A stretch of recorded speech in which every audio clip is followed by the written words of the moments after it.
Good morning and happy Wednesday. I hope you're having a great week so far. So, above all else, we're supposed to guard our hearts, for out of it flow the issues of life. I think we all know why we're supposed to guard our hearts, because that's where our emotions are and our feelings are, and we can't just give anyone access to that. So, the question more so is how? How do you guard your heart? I know what most of us do.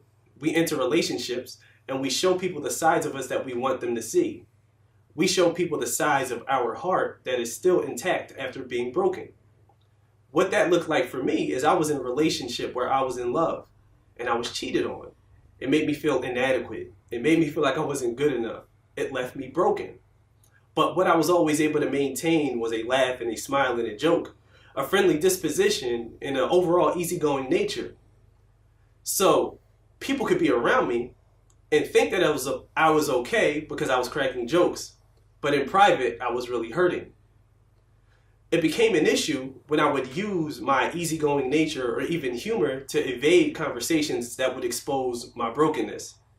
So people would do things that would hurt me or could potentially hurt me, and I would either laugh it off or I'd say, nah, I'm good. Doesn't matter. We good. So I was using what wasn't broken to guard what was broken. My daughter has recently gotten into Rubik's Cubes. And one day she ran up to me and one side of the Rubik's Cube was solved. And she said, look at this. And I got excited like, oh yeah, you solved it. That's what's up. And she told me, well, it's not solved. The other sides are still mixed up. So she was showing me the side that was complete, whereas the other sides were still incomplete. She was showing me what was working, whereas the other sides still weren't working. So we wanted to figure out how to solve it. And she said, well, here, you see if you can solve it. And she gave it to me. And she said, but be careful with it because it's still messed up. We do the same thing.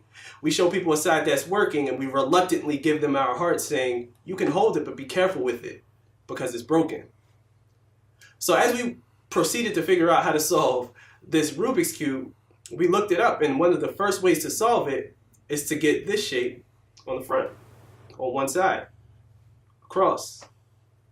I was hurting for a long time, and I thought that by showing people the strong parts of me, it would compensate for the parts that weren't strong. Never worked. It led to a series of hurt feelings and broken relationships because the person I was giving my heart to didn't know there were still broken areas.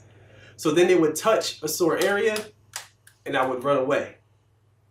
Nothing changed for me until I finally decided to turn to the cross. When I gave Jesus my whole heart, I was reluctant to do it, but he reassured me and said, it's okay. I created it, so I know how to fix it. So how do you guard your heart? The first step is give it to the one who created it. God bless.